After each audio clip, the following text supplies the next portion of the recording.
ताकतवर। अभी मुझसे पहले बड़े भाई वीरेंद्र भाई ने बताया, विधायक जी ने, कि पश्चिम से जो हवा चली है वो हमारे और आपके हक में है। यहाँ का चुनाव 7वें और अंतिम चरण में है, आखिरी चरण में है। सारे कदम चलने के बाद आखिरी कदम आपको हमारे साथ चलना है। अब आप हमें बताइए कि इस आखिरी कदम में आप हमारे साथ कंधे से कंधा मिलाकर चलेंगे, दोनों हाथ उठाकर। यहाँ सवाल सिर्फ वोट डालने का नहीं है, आप सब जिम्मेदार बैठे हैं। वोट डालना तो है ही, वोट डालने के साथ साथ चट्टी चौराहों पर बात करना, गांव मोहल्लों में चर्चा करना, वोट डलवाना, ये भी हमारा और आपका से दायित्व है। मुकदमों की वजह से बड़े भाई की पैरवी कर रहा था, मैं यहाँ सक्रिय रूप से मौजूद नहीं था। आज नामांकन हो गया और जिस दिन तारीख नहीं रहेगी उस दिन इसी गाजीपुर की सरजमीन पर रहूंगा, आपके बीच रहूंगा। मोहतरम बुजुर्गों, भाइयों, माओ और बहनों जो बड़ी संख्या में यहाँ हैं, हम पे बहुत बड़ा गम का पहाड़ टूटा, लेकिन उस हाल में भी मैंने अपना संयम नहीं खोया। आप इस सब के, इस बात के आप सब गवाह हो। जिन परिस्थितियों में मेरे पिता की हत्या की गई, मैं उसे मौत नहीं कहता हूं, वो स्वाभाविक मौत नहीं थी, वो सुनियोजित हत्या थी। उसके बावजूद जो अपार जन समर्थन, स्नेह, प्यार उनकी तदफीन के समय दिखाई पड़ा, उसने सरकार की आंखें खोल दी। इन्होंने सोचा था इस साजिश को अंजाम देकर कहीं ना कहीं इसका लाभ, इसका फायदा हम चुनाव में लेंगे, लेकिन वो टोटल बैकफायर किया। और गाजीपुर में ही नहीं, पूर्वांचल के सारे जनपदों में 50,000, 1 लाख, 1.5 लाख वोट तक का भारतीय जनता पार्टी को नुकसान हुआ। हमारी छवि वो नहीं है जो यहाँ कुछ मीडिया के भाई हमारे या नेशनल मीडिया के या गोदी मीडिया के लोग दिखाते हैं। हमने धर्म और जात के नाम पे कभी राजनीति नहीं की है, हमारे पूर्वजों ने राजनीति नहीं की है। ये मेरी चौथी पीढ़ी राजनीति में है। मैं, मेरी बड़ी अब्बी यहाँ बैठी हैं, ये चौथी पीढ़ी है राजनीति में। 1926-27 में मेरे परदादा doctor Ansari Indian national Congress party के प्रेसिडेंट थे। हमने कभी जात और मजहब देखकर राजनीति नहीं की। अगर हमारे दरवाजे पर या हमारे पास कोई गरीब मजलूम बेसहारा आता है तो हम उससे उसकी मजहब और जात नहीं पूछते, बल्कि उसका आंसू पोंछने का काम करते हैं। और हमारा मजहब और हमारा दीन भी हमें यही सिखाता है कि इंसान की पहचान उसकी गरीबी से करो, उसके जात और मजहब से नहीं। और हम इसे खिदमत-ए-खल्क कहते हैं, और खिदमत-ए-खल्क एक इबादत है।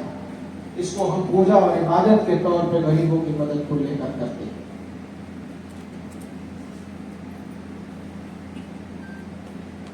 आज ये कहते हैं आजादी का अमृत महोत्सव है। आजादी का अमृत महोत्सव बताने वाले आज उन परिवार के लोगों को, जिसमें 12 स्वतंत्रता संग्राम सेनानी रहे हैं, उनको किन किन अल्फाजों से, किन किन शब्दों से पुकार रहे हैं, ये आप सबसे छुपा नहीं, आप सबको पता है। खैर, मैं उस पर तो कुछ नहीं कहूंगा। ईश्वर उनको सद्बुद्धि दे, ईश्वर उन्हें अकल दे और हिदायत दे, मैं यही दुआ करता हूं।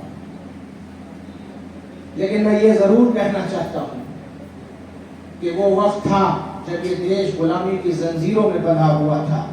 तब मेरे परनाना और परदादा ने लड़ाई लड़ी, देश को आजाद कराया, और जब भारत आजाद हो गया तो कश्मीर की हिफाजत और सरहद की हिफाजत के लिए अगर अपने खून का भी बलिदान देना पड़ा तो ब्रिगेडियर उस्मान पीछे नहीं हटे। कहां से मिटाओगे आप इस इतिहास को? आपके घर खानदान में, आपकी 7 पीढ़ी में अगर किसी ने छोटी उंगली का नाखून भी कटाया हो देश के नाम पर तो मुझे बताओ। आप हमें कहते हो आतंकवादी, आप हमें कहते हो भूमाफिया, आप हमें कहते हो गुंडा और अपराधी, आप मुकदमे तो गिना देते हो, ये नहीं बताते हो कि कितने मुकदमों में वो बरी हो चुके हैं। 65 से ज्यादा मुकदमे बताते हैं मेरे पिता का, 45 मुकदमों में वो बरी हो चुके थे। एक मुकदमा 2005 से जेल जाने से पहले का था, 2005 के बाद सारे मुकदमे झूठे लगाए। इसी तरह सांसद जी पे झूठा मुकदमा लगाकर जिसमें वो बरी हो चुके हैं, उसमें गैंगस्टर एक्ट के तहत उनको सजा कराई गई और हमें दबाना और झुकाना चाहा गया। और यही नहीं, मैं आज बड़ी जिम्मेदारी से आपको बता रहा हूं कि हमें खरीदने की भी कोशिश की गई, हम नहीं बिके। हमारे पास ऑफर भेजा गया, हम नहीं बिके। जब नहीं बिके तो मेरी मां पर 16 मुकदमे लगाए गए। आप में से किसी ने चेहरा भी नहीं देखा होगा। 16 मुकदमे, 500 रुपए के बोर्ड चोरी का भी मुकदमा लगा दिया। मेरे बड़े भाई जो अंतरराष्ट्रीय खिलाड़ी और शूटर थे, स्वर्ण पदक जीते, 9 मेडल जीते, अनेकों वर्ल्ड कप खेले इस देश के लिए, चाहे वो टक्सन में रहा हो, चाहे वो अलेन में रहा हो, चाहे वो फ्रैंकफर्ट जर्मनी में रहा हो। मेरे बड़े भाई अब्बास अंसारी ने इन प्रतियोगिताओं में भारत के शूटिंग टीम के कप्तान होने की हैसियत से हिस्सा लिया। उनके ऊपर झूठे मुकदमे लगा दिए गए और फिर भी जब इस सरकार ने देखा कि अफजाल अंसारी और मुख्तार अंसारी और ये खानदान झुक नहीं रहा है, तो मेरी भाभी तक को जेल भेजा गया। ये जुल्म की इंतहा नहीं थी, अभी ऊपर वाले को और आजमाइशों से लेनी थी। 19 मार्च को मेरे पिता को जहर दिया गया, जहर देकर इलाज नहीं कराया गया। आपने कभी सुना है कि जो व्यक्ति आईसीयू में भर्ती हो उसको वार्ड में भी नहीं शिफ्ट किया जाएगा, 12 घंटे बाद उसी बांदा जेल की काल कोठरी और तन्हाई बैरिक में वापस भेज के उनकी मौत का इंतजार किया जाएगा। इसको आप सुशासन कहते हो? इसको आप सबका साथ सबका विकास कहते हो? मैं आपको ये बताना चाहता हूं, बड़ी जिम्मेदारी से मरहूम मुख्तार अंसारी का फर्जंद होने के नाते ये बताना चाहता हूं कि आप हमें डराओगे और धमकाओगे तो हम डरने और दबने वाले नहीं हैं। इन रगों में ब्रिगेडियर उस्मान का खून है, इन रगों में स्वतंत्रता संग्राम सेनानियों का खून है और ये सर कट जाएगा, ये सर झुक नहीं सकता। क्या खूब शेर कहा है किसी ने, लाख खौफकारी हो जलजलों के आने का, सिलसिला न छोड़ेंगे हम भी घर बनाने का।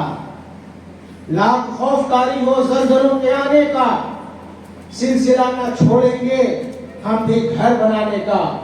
दोस्तों शहादत के हम मजल से आदी हैं, मशगला हमारा है हक पे सर कटाने का।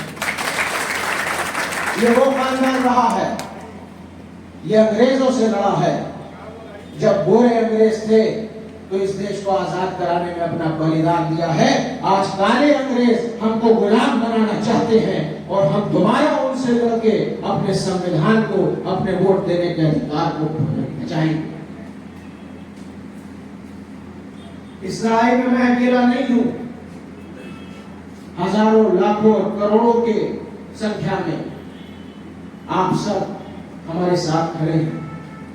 आपकी आंख में जो प्यार है, जो भाव है, वो मुझे महसूस हो रहा है। इसलिए मैं आपसे यही कह के अपनी वाणी को विराम दूंगा कि इस चुनाव को चुनाव मत समझिए, इस चुनाव को चुनौती समझिए और चुनौती समझ के इसको एक्सेप्ट करें। चुनौतियां ऐसे नहीं ली जाती है। जब चुनौतियां आती हैं तो उसका फिर पूरी ताकत के साथ सामना करना पड़ता है। इसलिए जिसकी जो क्षमता है, जो एक गली जा सकता है वो एक गली जाए, जो 1 किलोमीटर जा सकता है वो 1 किलोमीटर जाए, जो 20 किलोमीटर जा सकता है वो 20 किलोमीटर जाए। लेकिन इस चुनाव को खुद अफजाल अंसारी, मुख्तार अंसारी और उमर अंसारी और नुसरत अंसारी बन के आपको लड़ना।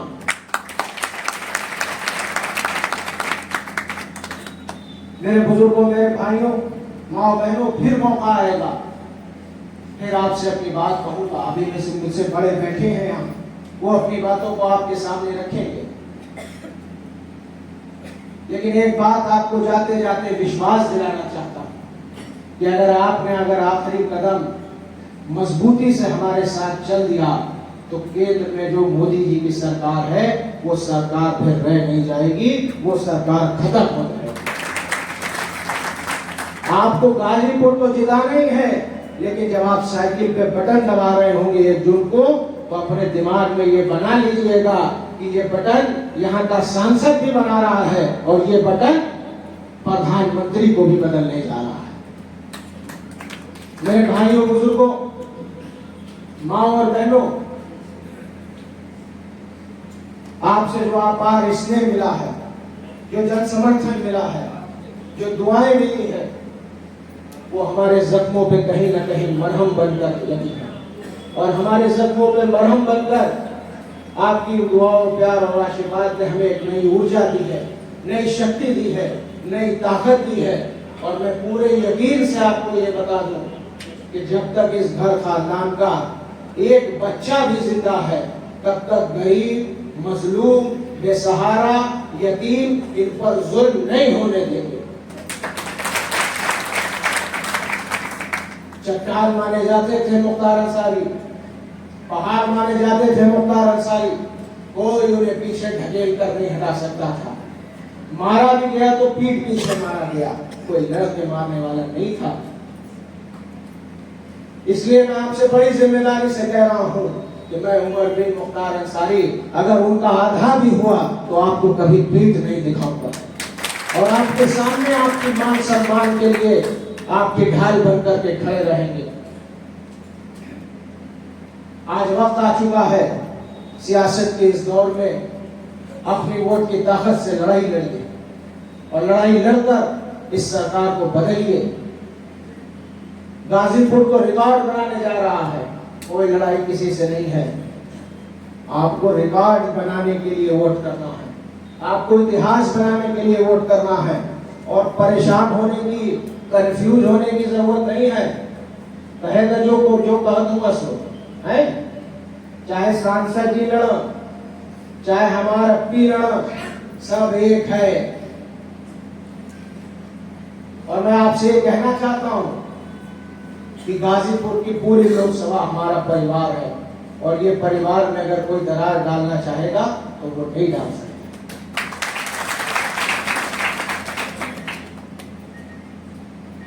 राहत इंदौरी साहब मरहूम अब इस दुनिया में नहीं रहे, बड़ा इनकलाबी उनका एक शेर मुझे इस मौके पर याद आ रहा है।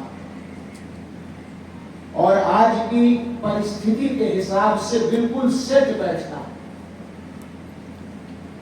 कह रहा हूं कि अगर खिलाफ है होने दो, जान थोड़ी है। दिल्ली की बात कर रहा हूं। अगर खिलाफ है होने दो, जान थोड़ी है। ये सब धुआं है, कोई आसमान थोड़ी है। और लगेगी आग तो आएंगे घर कई सदमे, यहाँ पे सिर्फ हमारा मकाम थोड़ी है। जो आज साहिब मसनद है कल नहीं होंगे, जो आज साहिब मसनद है कल नहीं होंगे।